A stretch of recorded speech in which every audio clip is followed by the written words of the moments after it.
You're listening to Edge Radio TV. The views and opinions expressed in this program are that of the hosts or guests, and not the Edge Radio Network or its advertisers or affiliates.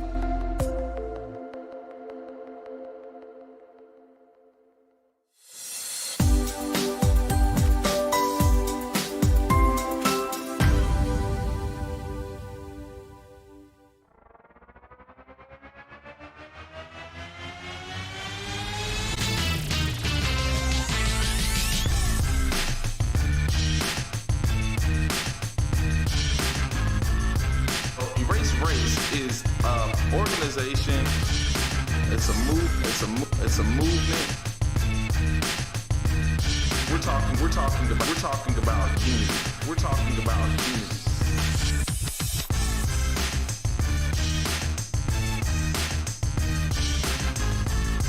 So we're aimed to taking down the system of race by educating, enlightening, informing, and positively debating with those who have counterviews.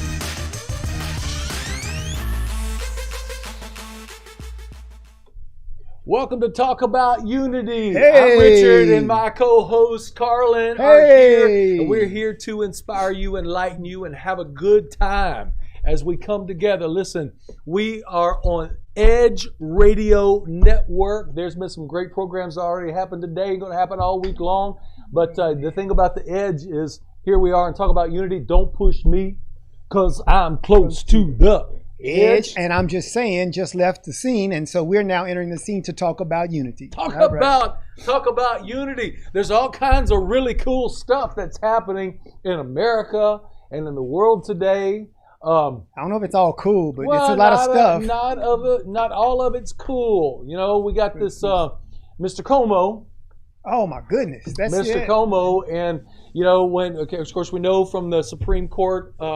Was it the nominee and all the confirmation hearings that everybody needs to be believed and we have to take it serious? Okay, so I get that. Hey, you know, and so we're gonna get, as we talk about that, I was thinking about that because with our guest today, that might be one of the first questions we want to ask her. Yeah. Because that would be interesting to find out her spin on that whole thing. But anyway, let's go ahead and let's talk about that. What do you think they should do? I mean, first, before anybody starts, he does not need to be Frankenstein in the tower and everybody come at him with pitchforks and swords.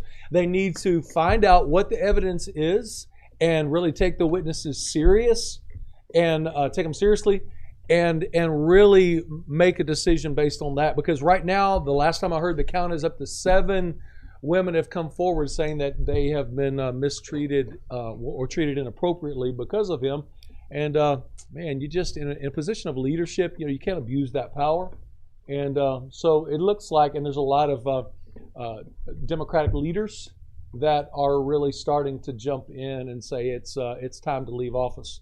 The current statistics this morning was, and of course this is down party lines almost completely, but it's starting to turn more towards it looks like he is going to go. Don't know for sure. But here's the numbers. 55% of the Democratic Party says leave the guy alone.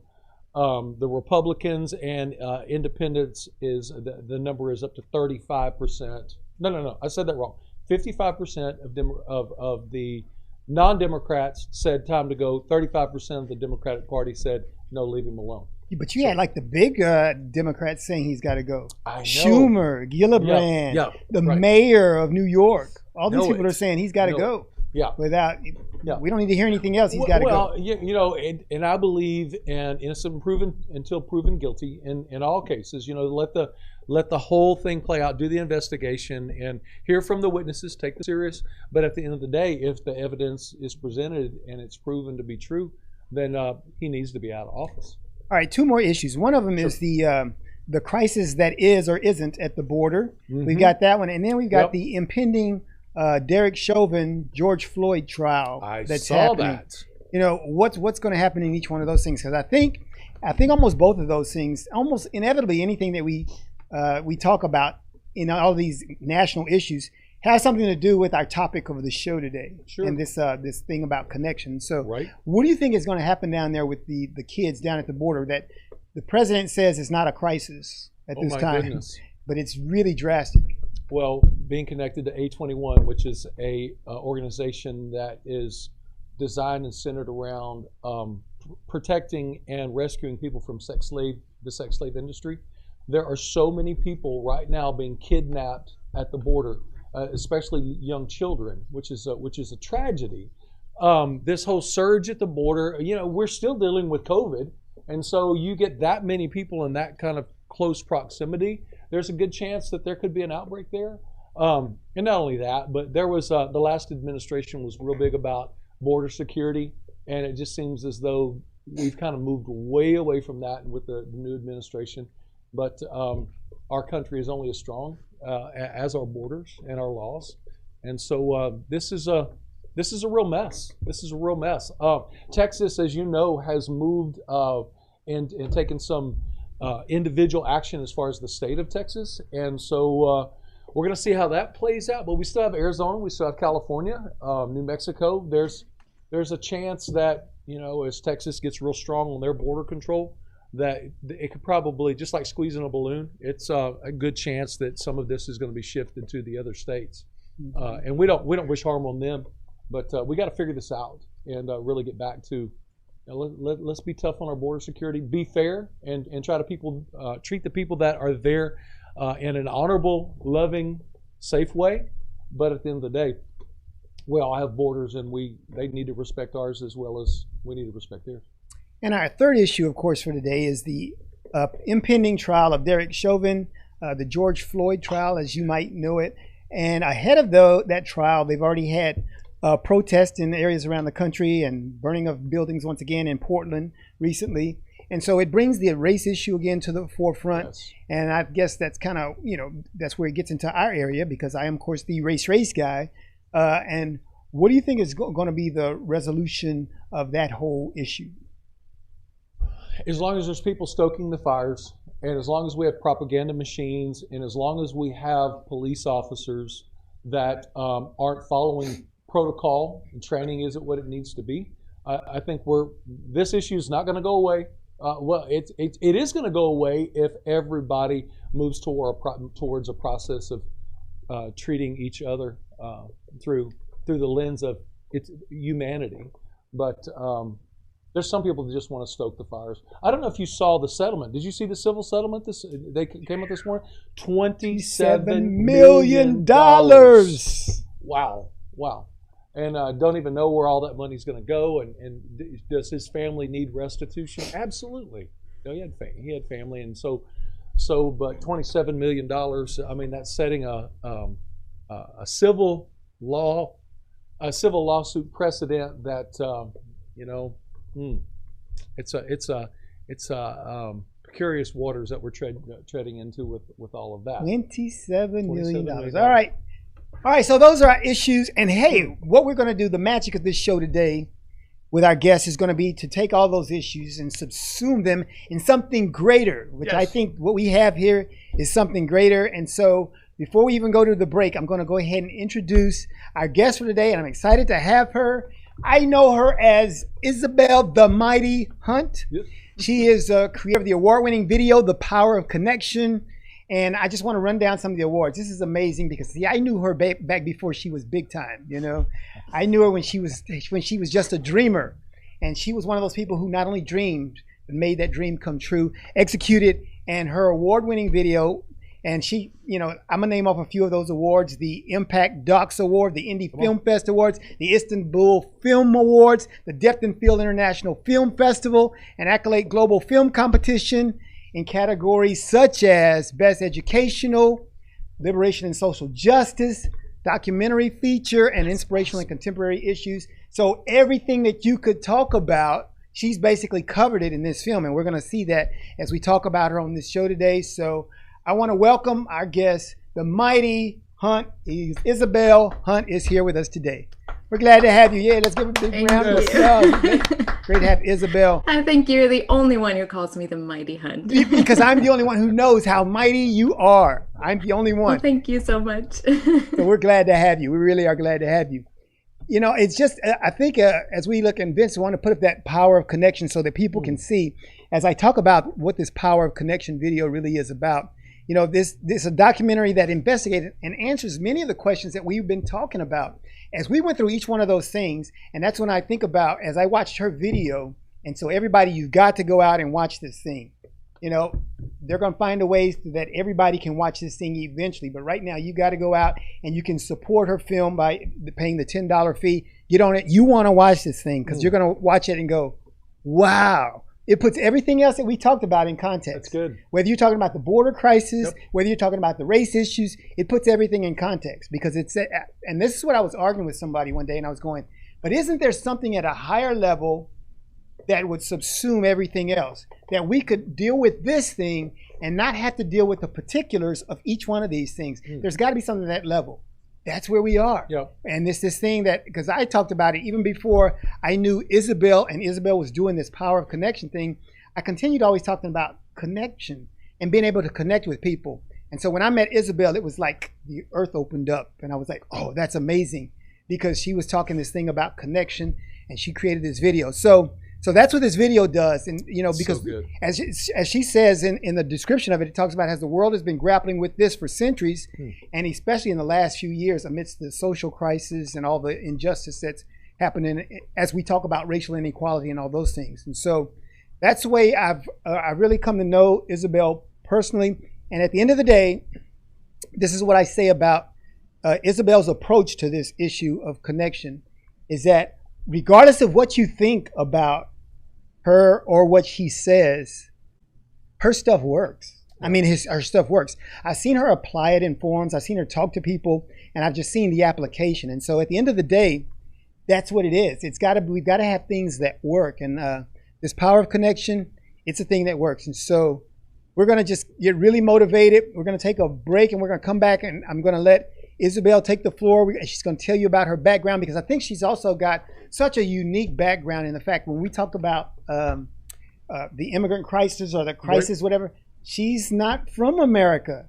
And so she's got a unique viewpoint, which I think is very necessary at this time for someone who can look at America objectively, but yet have some solutions that would work. That's so good. I could sit here and talk for the next hour about Isabel and what I think, how this thing is going to work, but you're going to want to hear it from her, and we're going to get that as soon as we come back from the break. So hold all that good stuff that you're going to say, Isabel, and we're going to start the dialogue as soon as we take a commercial break and come back. So we're glad to have you, and you can see I'm really excited. So let's make it happen. We'll be right back on Talk About Unity after this break.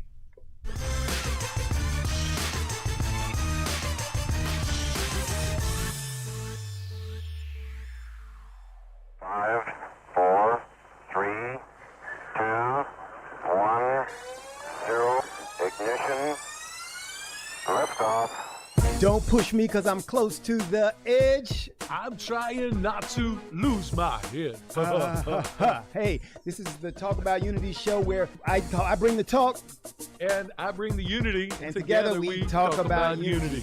Unity is what matters. Come on. And right now in our country, that's what we've got to do. So we do that here at Talk About Unity on the Edge Radio Network. Be with us every week. It's going to be awesome. It always is. And I tell you what, the more we seek first to understand, then be understood, we make progress. And we like to do that. And that's why everybody's on the brink. We love what we do at Edge Radio, because everybody's on the edge. We bring them back from the edge, and we bring the unity. So we're just glad to Edge Radio Network every Tuesday morning, 10 a.m. Talk About Unity, because here at Edge Radio Network, truth still matters.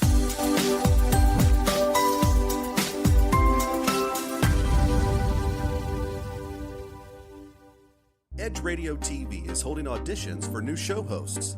Are you a subject matter expert, professional, influencer, book author, thought leader, or business owner with an educational or motivational platform? Then we want to meet you. Send a link of some of your work to edgeradio20@gmail.com and be sure to put audition in the subject line. Join the Edge Radio TV family. Edge TV, because truth still matters.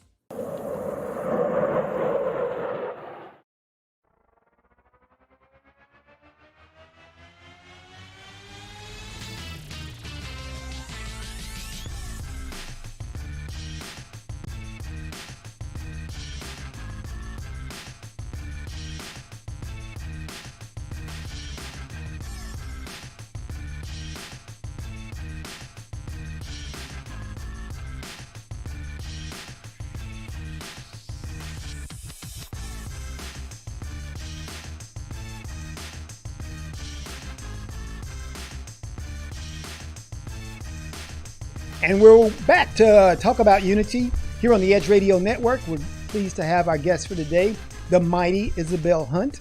And it's just really exciting time. And I've done a lot of talk and I've done a lot of intro. So I'm going to turn it over and begin the questioning. We've got our sociologist and film producer. She's a film producer now. That's what I call her. That's awesome. Isabel Hunt, who created The Power of Connection. So Isabel, I've talked enough. Give us your background. Who is Isabel Hunt? Tell us where you're from, what you do, and why you do it. And so we're really interested. I'm sure they're tired of hearing from me, so let's hear from you. I never get tired hearing from you, but I don't know what other people think. So that is, I guess, their problem, right? Yes. Yes, I am. Well, you already said it. My name is Isabel Hunt. I'm originally from Germany. I moved to the U.S. 12 years ago now. Yeah, I think in April it's going to be 12 years. And it started out very interesting because I grew up in East Germany. So I grew up under communism when the walls still were up. Yes, I am that age. It may not look like it, but I am.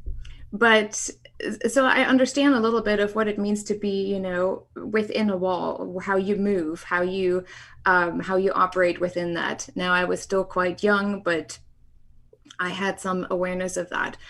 Anyway, after the wall came down, I was, I think, 9 or 10. And at the age of 12, I had this really weird dream where I saw myself speaking in different language on a big stage. And I grew up being very introverted, never anywhere attention seeking whatsoever. I just would be the one sitting in the corner reading. That was my way of living. And so I'm like, okay, whatever. I don't even know what language I was speaking in that dream. Over time, we had missionaries come to our church for outreach missions from International Bible School. So there were a lot of Canadians and Americans coming to our little town. And that's when I really connected with American culture. Something inside of me just kept telling me, you will have to go there. And I'm like, there's no way. I like being home. I like the safety of my home. I'm not going there. Well, when I was 18, I don't know, something just totally clicked. I literally went from an introvert to a more extrovert. I started to travel more. And I also came to the US for the first time. I lived in DC as an au pair. And within just a very short amount of time, I picked up on the language very quickly to the point where people said, well, you sound like you're from Canada or somewhere with, Boston area. I'm like, no, actually, I am from Germany. And when I came here, it almost was like a voice telling me, now go and finish what you started. And I'm like, what did I start here? Like, there's nothing that I have never been here. And so I just trusted in that. And I'm like, okay, whatever that was, maybe there's some past lifetimes where I started something, where I did something. Who knows, who knows? And so I really felt at home. I felt like I was here before, I am at home. And so it took quite some time and a lot of ups and downs. And let me tell you, from an immigrant perspective, it is very, very difficult to be able to legally stay in this country. Mm-hmm. I almost got deported myself, having to go to Canada because I couldn't pay for college. And it was just a really wacky situation. And I already said to God, I'm like, I don't want to lie to be able to be here because it would defeat my purpose of being on a big stage. Mm-hmm. If I'm here illegally, I can't do anything where people could see me. And so I can't lie. So you have to make it work somehow. And I went to Canada, and there was one officer who was really nasty. I mean, I think he was on blood pressure medication. Like, he was just red everywhere. I still remembered like it was yesterday. And he was just like, yeah, whatever, you can go home, you can book your flight. I'm like, oh, dang it. But I knew something was different, something I had to do here. And then, wouldn't you know, it was like an angel coming right in. Another officer came in and he said, hey, hold on. I will take a look. I will take a look at what the situation is, what it entails, why she is here, what she is intending to do. And he really asked me some really good questions where I did not have to lie, where I could really honestly answer those. And he looked at me and he said, I feel like you have something to finish. Wow. You need to go back. And I looked at him and I'm like, why would you say that? He's like, I trust you, and I trust that if you can't figure things out, that you will legally leave the country and go back to Germany. And I promised him, and he said, I count on it. And so I was able to come back. And then a few months later, I got married to my now husband. We've been married for almost 11 years now. And Yay. Within that, even there's still a lot immigration work. Like, you can't just stay here. You don't just get social benefits to survive. All of that, what most people talk about, I'm like, I don't get it. I don't even have a credit score. Mostly because I don't believe in credit cards, for that matter. We have, of course, stuff that we have together as a couple. But personally, it's just a totally different starting point when you come into this country. Like, you can't just go to university. University is 3 times as more expensive. Like, I had to pay for my master's somewhere between 60,000 and 100,000. I couldn't do it. And I said, I'm not going to get my master's degree if I have to pay that much, which I didn't have. So there's a lot of things that as an immigrant you have to work through. You have to go back every couple of years if you don't get your citizenship. And I still don't have my citizenship because I would like to keep my dual citizenship because my son has it. But Germany is kind of making it difficult at this point for me. So I'm still German citizen after 12 years. So it's an interesting perspective. So when I talk about unity and when I talk about my work as a sociologist, I just observe. It's almost like I'm able to fly above and I can see what things are moving without getting into the narrative, getting sucked into the narrative. So people always like, well, you have to pick a side. I'm like, no, I don't have to. If you judge what I say, depending on the side that you think you belong to, then that is your interpretation, your assumption that you make about me. And that's your problem. It's not mine if you choose though. But you only do that so that it serves your narrative in what you think is right and what you think is wrong. So I leave that responsibility to you, and just come from a place of understanding and love. And it may not be always well received because people are like, well, how dare you? Like, this is your white privilege speaking, or this is, you're a racist. Like, whatever stories come up, I'm like, I am neither. I don't see myself as my skin color, since I personally have this really phenomenal gift of synesthesia. So I see everything in color. So people may show up in blue and green and red, and that shifts according to their emotional state. So it's almost like I can see through them to some degree, at least, on the outside. But I choose, and that is a choice. I choose to relate to other people from a soul perspective.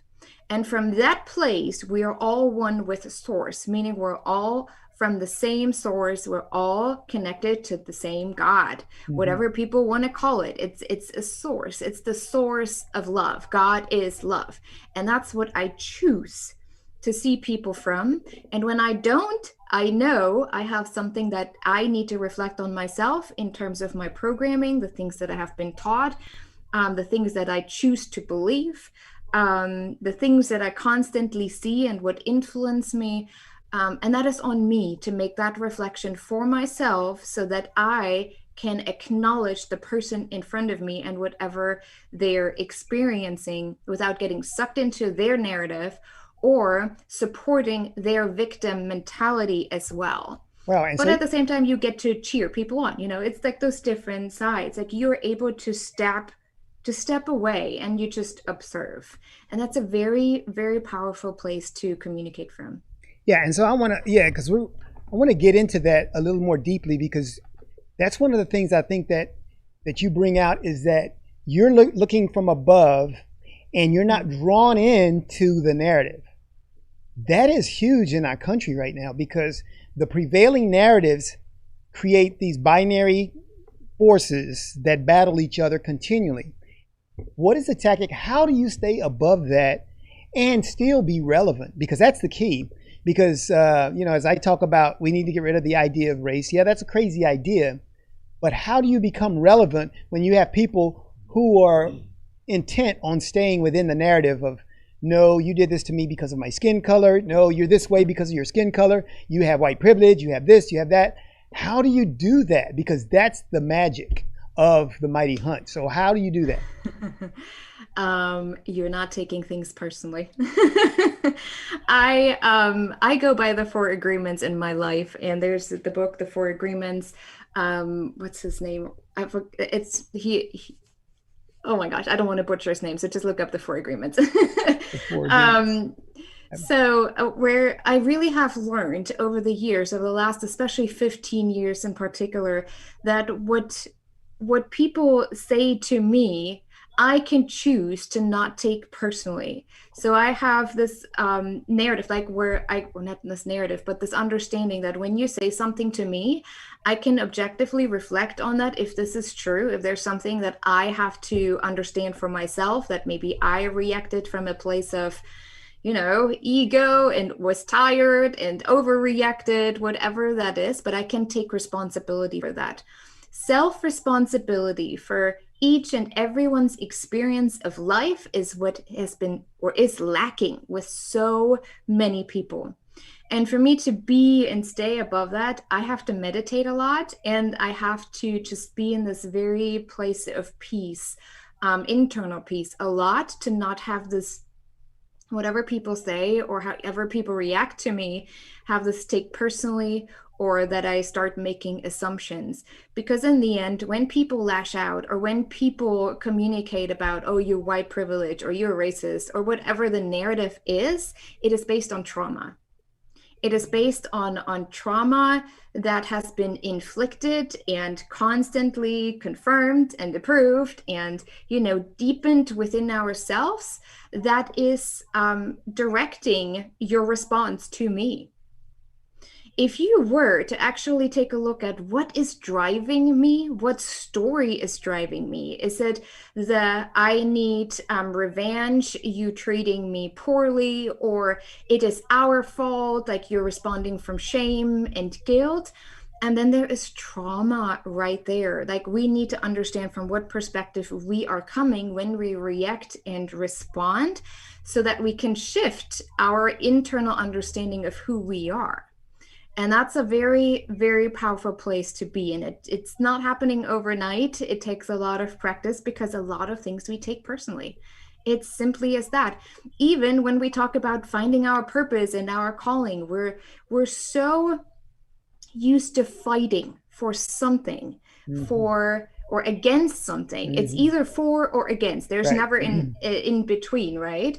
It's that dualism. And within dualism, you can never find peace.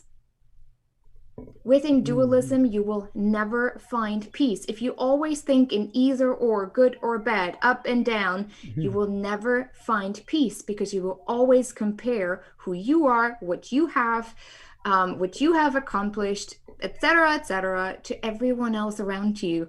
And you will always draw the shorter line, because you feel you have to be right in your own narrative, that you are the victim. That's really good stuff. And so if you put those points out that you just made, and if you did that if you made that the new narrative, how would that be accepted in our society today? And when you put those things out, and we're going to take a break, and we're going to talk about the film specifically, because we're going to talk about how that is received among the general population, because I think it echoes all the points that you were just making about how we are to exist in this society today. And I want to hear some feedback on when you've had both positive and negative reviews on that, to see how it's being received. So we'll talk about that when we come back after the break, right after this. Isabel Hunt is here, y'all.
When people stop talking to each other, society is on the edge. Let's bring them back. Edge Radio, because truth still matters.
And we're back with the mighty Hunt, Isabel Hunt, filmmaker and sociologist.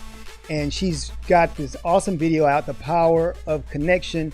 And let's cut to that, Isabel. Let's talk about the film. Let's talk about what drove you to make that. I understand you had the dream. What drove you really to make that? And what did you hope to achieve with the creation of The Power of Connection? Mm-hmm. Well, I personally worked in this field for the last 10 years and I got tired.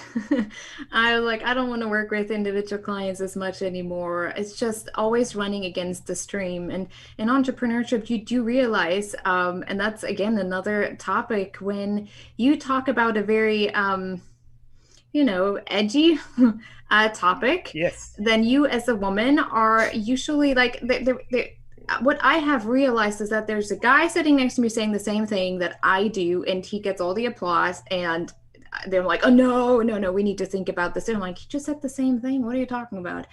So I got really tired of it. Like, I'm like, I don't like to have to work extra hard to be accepted in the speaking world. And I'm not saying that from a victim perspective. It was just something that I got to that point simply, and I had to take responsibility. And I was like, okay, what do I want to see differently? What do I want to do? Where am I not speaking up to get the stage that this voice, this message deserves? And it's not about me, it's about the message. And so I was venting to my husband that night. I'm like, I'm done with entrepreneurship. I don't want to do this anymore. Like, I don't even know. I'm creating so much content. Nobody is responding. I'm not good at marketing. I'm really not that great. So anyone who is out there who really is great at marketing, let me know. But it's just not something I want to focus on, because it's not where my creativity comes from. And so he's like, well, why don't you just use a different medium? Like, what are you talking about? I don't want to do a podcast. It just doesn't feel right to me. He's like, no, but how about a film? You have done so much work that you could put that into a film. I'm like, well, I'm not really a filmmaker. I don't know. So I went to bed with that thought, and I had watched Kyle C's his little video about a documentary about money, which was awesome. And he said this one thing, like, just do something little that you don't feel you need something back for, and you will see it will thrive. Something to that degree. Now, I'm not directly quoting him. So I went to bed, and the next morning I meditated like I always do every morning after I get up. And I saw this entire film going by, like how I want this to look like, the words. And it was work that I have done over the last 10 years that was just put together suddenly in one whole picture. And I'm like, oh my gosh, what am I supposed to do with this? That's really awesome. So I started to write it out, and I just put it out there on social media. And I said, I have this really cool idea for a film, but I don't know. I don't have really a budget to create a film. I don't know where to reach out to or who to reach out to. And suddenly within 2 weeks, I had people that volunteered to work on it, from the wonderful Emily, who wrote the script with me and just made sure that I can stay within an hour, because I love to be long. I always take 2 sentences where one short one would be enough. And Tony Williams, incredible videographer. He said, I just wanted a passion project, not just my daily work. And I wanted to do this. And other people jumped on board, and it just kind of evolved from there. And then I magically met our editor, Erin Williams. She is truly incredible, and her being still very young and also of color, she gave me a different perspective in how to edit it and how to shift some of the things that came from my perspective that she was able to see from her perspective and from her experience. And it was just an incredible collaboration with her just to brainstorm this idea. So for me, it was very, very important. The content itself is not new. I mean, for thousands and thousands of years, people talked about it. Even Jesus did. So it's nothing like that is, oh my gosh, nobody knew about that. But what really came to me was that I wanted it to be tangible. We learn in pictures. And most speakers talk about emotional intelligence and meta and quantum physics in a way that people are like, oh, this sounds awesome. They're motivated for 2 or 3 days. And then I'm like, I don't know what to do with it. And I wanted something in particular for the younger audience, because they seem to get it when I talk to them in person. They're like, oh my gosh, finally someone understands how I feel and how I see the world. And it just doesn't make sense. I don't understand what the older crowd is talking about when they talk about all those issues and problems that they see, especially related to race, to people who are different than us, and not even by skin color, but even by demographic, gender. Those kind of discussions, they are much more inclusive than most older generations are. So they don't even know what's going on there. I'm like, I don't understand it. My friends are all different colors and all different genders. I don't even care. So I wanted to create something that is tangible, that really helps us in pictures as a story, like the real really good storyline in what's actually going on inside of us that keeps us from truly connecting with each other, like all the biases that show up, all the prejudice, the programming, the beliefs, the stories, the social narrative that we are being told. Because let me tell you, people who are divided are easy to be controlled and manipulated. So whatever is in favor of our own narrative, we believe. We don't look at, oh, maybe, there's some truth, or maybe I need to take a look on either side. It's not just one side needs to take responsibility and change, and we all. And I think it has to, for one, to do with the predictability that we as human race respond to. Whoever creates the narratives, whoever has the power to create a construct, to create a game. Politics is a game. Whoever is able to create the game is the one who plays. And the figurines that they're playing with on that little chess game are way too predictable. If we were to sit more in silence and do the internal work, they wouldn't know how to direct the next step that they already predict that humankind or society will come forward with, that they gain more power and more money and whatever else there is.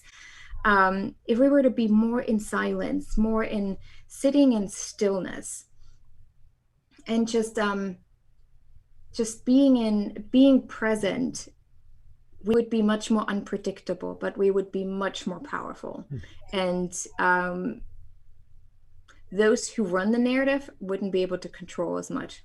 See, and when you talk about that narrative, my question is, we know the narrative that's out there, and we kind of have to battle that narrative now.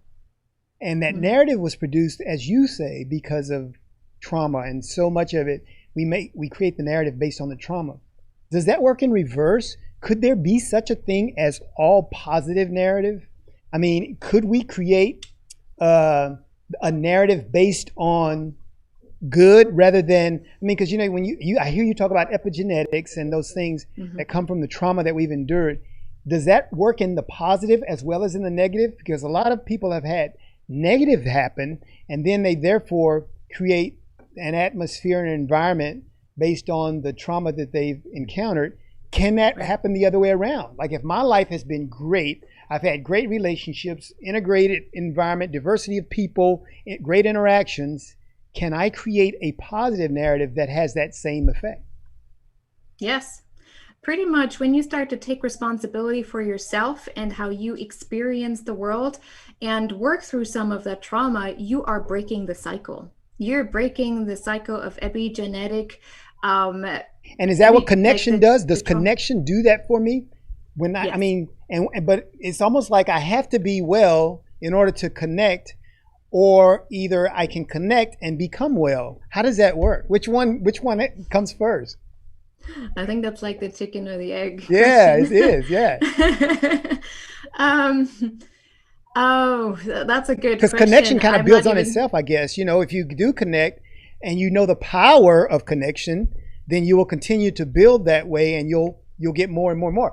And I hate to say this and cut into this whole thing, because that's what I think is the story of my life. So I can't relate to people who feel like those people did this to me and I can't do anything. This has happened and they are stopping me and I'm not allowed to do this. They treat my people this way and that way, and I'm going, I can't relate to that. And I think it's because I've had that other thing happen in my life where I had those connections early, and those connections began to build, and I realized the benefit of all those connections in my life, and I continue to make those, and I've got an expansive network of just connections and great people.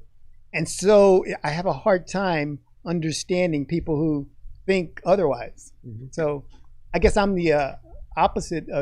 That's why I love when I watch The Power of Connection. I go, it's about that connection, and it spurs you on. Well, I think the biggest question or the biggest reflection people have to make is, how am I connecting with myself first? You cannot connect with other people in a very powerful way if you don't know who you actually are and what's going on within yourself. Like, if you can't stand for yourself and you say, my well-being, who I am, does not depend on anyone else but me. Mm-hmm. Right. Within that mindset, if you take care of yourself, and again, that's like this whole chain that's coming up, like this ripple effect from food and chemicals, like all of that is actually a disruptor of connection within yourself. And again, that is that connection to source. That's where so many spiritual practices have come from. That's like indigenous people are just a beautiful, as an example to use. They're so connected within themselves, within nature. There's just so much spiritual connection that they understand that no matter what is happening to me, violence will never make the change or never create the transformation that we are here to bring about. We've seen it with Standing Rock. Not once did they raise weapons, but those who feared their spiritual power, they knew that, like, subconsciously just know there's something else going on. They showed up like armored with everything from weapons to their whole suit. Like, and I'm like, what are you afraid of? There are people literally protesting with no weapons, and you're coming there and tear gas, and I don't know, like, what is your fear really about? And in those situations, you know exactly that this deep connection, this is who I am, and this is why I'm here for. And we all are here to understand the connection to true unconditional love. Mm-hmm. This is our purpose. This is our calling. And as soon as you step into that, you are starting to create a very powerful connection with yourself, and that is being reflected to the connections that you have with other people. We were talking about it, or you were asking earlier if I got any like negative feedback on the film. Now, maybe it hasn't gone as viral to actually see that. I don't know. So far, I haven't gotten any, but I have noticed that too. I mean, I've done close to 300 interviews over the last 5 years. And sure, there are some people that question the narrative or just say, oh, I'm not so sure about you, or you're just talking. But I have never received real negative feedback. And I think it's because it doesn't get to me. I think it's people like subconsciously, they're like, well, there's no reason to even do that because, well, she's not even getting it. Like, it's like, there's this, I posted that the other day, there's this saying, if someone gives you a gift and you don't like it, to who does it belong? To the person who's going to gift it to you. The same happens with if people coming at you for whatever reason because they don't agree or whatever, leave it with them. it's more a burden to them than it is to me. I don't care what you think about me. I will still live my life in peace. So I think I don't even attract that. Yeah. Okay. There's no point. Yeah, that's really good. Really good. We're going to take a break here. When we come back, we're going to do a rapid fire round. We got some of the quotes from the video. We want you to, and you're going to have to give us 30-second responses on some of these quotes. Great quotes in the video, by the way. And so we just want you to give us a little taste of the video so that our listeners and viewers can understand. 30 seconds. So we'll be back after we take a break right after this.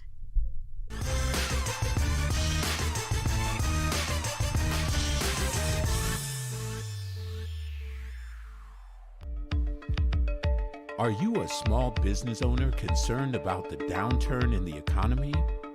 Top business leaders like Mattress Mac and Warren Buffett will tell you that now is the time to promote your business more than ever. People need your services. Your business needs an edge. Learn about special advertising packages for small businesses right here on Edge Radio. Find out more, give us a call at 281-744-0446. That's 281-744-0446. Edge, because truth still matters.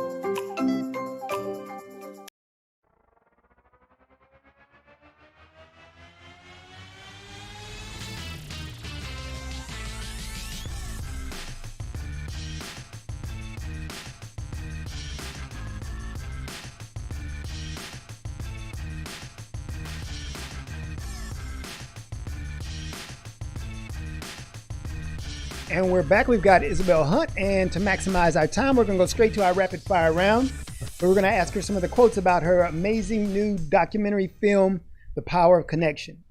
And so take these quotes as we give them to you, Isabel, and hit us quick, and we want to cover as many of these as we can. You talked about the idea of social prisons. What are the social prisons about?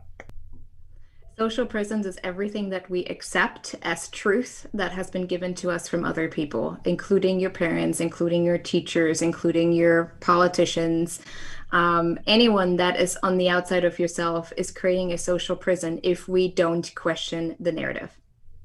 Oh, okay. Great. What about this statement you make? We are taught to fear first rather than love first. Fear first rather than love first. Yes, we are taught to fear before we love, because fear keeps us controlled. Fear, people in fear will always buy into what they believe will help them. Just like with COVID, there was a lot of fear mongering happening. So as a collective, we believe that if we act a certain way, this will save us. This will save us from our fear of death, which is really not the truth. So fear is a very great tool to divide. It's a very great tool to create history in a not so great way, and it's a great tool to sell. Oh, here's a classic one. You said that we're not human beings having a spiritual experience. We are spiritual beings having a human experience. Yes. Well, that one is a very well-known quote, I would say, which is very, very powerful. If we understand ourselves as the soul that we are, connected to source, connected to God, then there is no attachment to who we are as humans. We're not attached to life even. For me now, Dr. Zach Bush talks about it so beautifully. Oh my gosh, I just adore this guy, and my husband knows. But he describes the experience of death in such a beautiful, beautiful way that you're almost like, life doesn't end with this physical body. There's so much more for us to experience outside of that. That's what we experience when we meditate. We're going beyond the space of the physical experience. And that is a really powerful place to be in. So having that knowledge and that understanding, we are not fearfully holding on to material things. We're not holding on to dear life with everything that, oh my gosh, this is mine, don't take it away from me. Like, we know that there's nothing they can take from us, not even our life.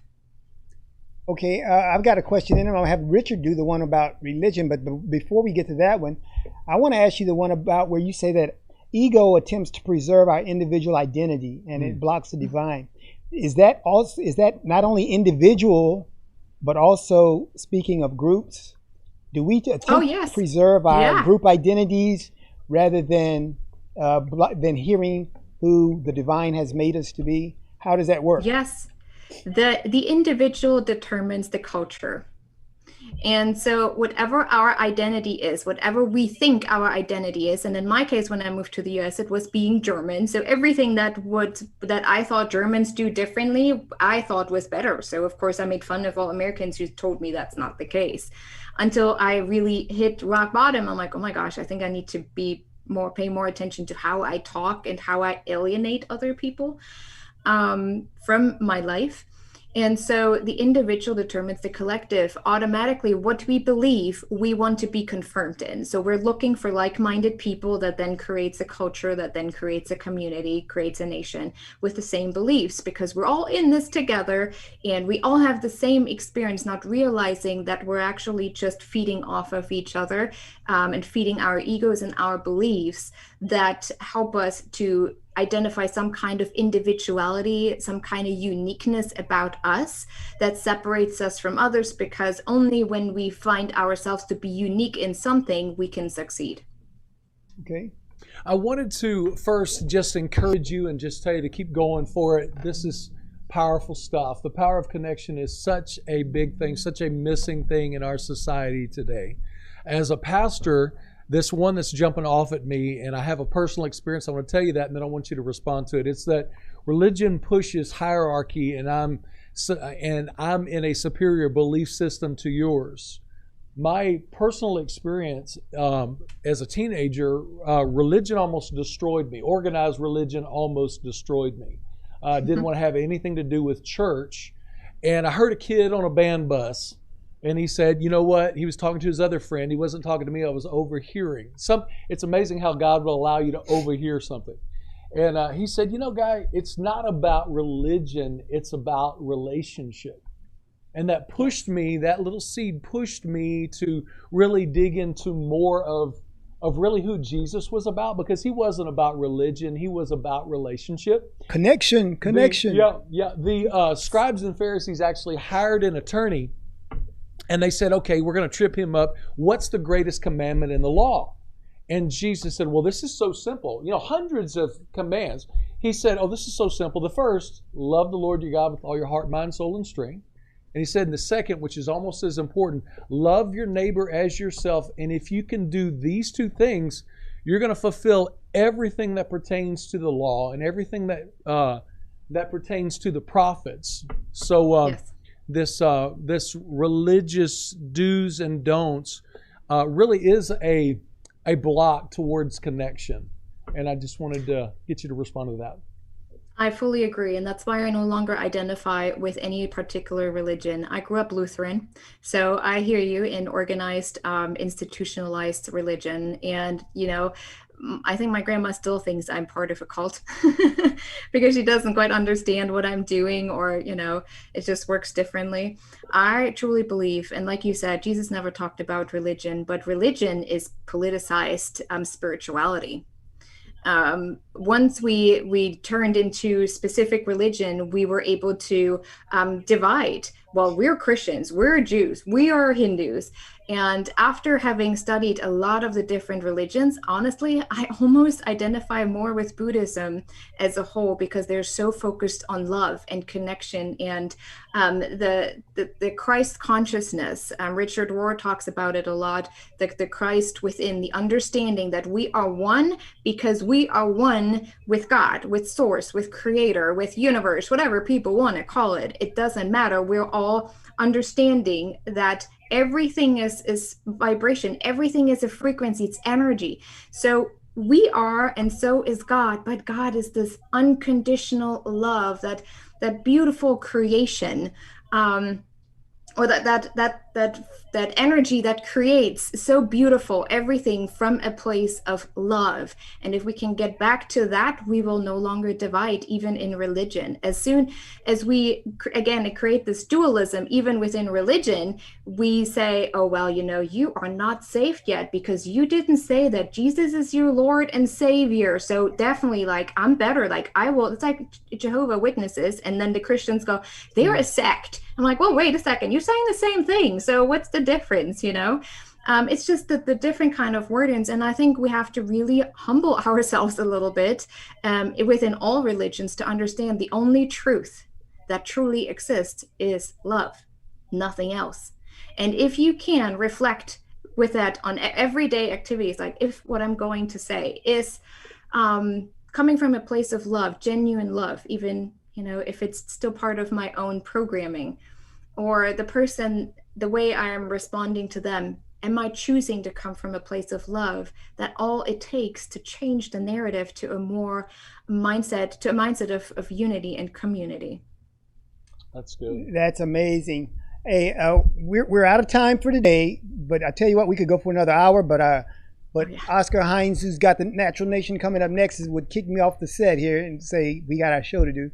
But really good stuff. And I want to tell you about the power of connection after I watched the video. It really does. It will bring so many things home to people who have lived in a life of connection. And maybe, of course, it will also reach those who have not lived a life of connection. But you made one of the points that your connection with others can be as real as your connection with your mother and father. Everybody understands that. Everybody understands that deep relationship. I don't think most people believe that in their lifetimes they could ever have relationships that deep with people outside of their bloodline, outside of their quote unquote race or anything else. And that's the thing that's most amazing for people to find out. And that's what I think the power of connection does. And so we've got to get this not only to people who understand it, but the myriad of people in our country who don't understand the power of connection. So outstanding work. I applaud you, and you'll continue to, I'm sure, win more awards for your amazing video. And it's a lot of work that we've got to do in this country so that people can move beyond where we are to understanding what connection can really do for us as a country. So any closing remarks from Richard or from you? And just so good to meet you. So glad we had this conversation today. Yes, me too. I love it. And yes, Garland, we could talk for hours. All right. You need to come to Indianapolis again. And so, hey, we'll make sure you stay tuned in next time on Talk About Unity, because I'll see when the next time is we can have the Mighty Hunt back, because there's so much more we didn't cover. But whatever you do, go and grab the Power of Connection. Look for it. Go to our website. Go to Edge Radio, because we'll have this video there, and we'll put a link to it there. And we're going to promote the power of connection, because that's what we need in our country. And the only way we'll be able to walk about unity is to talk about it. And we did that today with the Power of Connection and the mighty Isabel Hunt. Thank you. Thank you. We're out.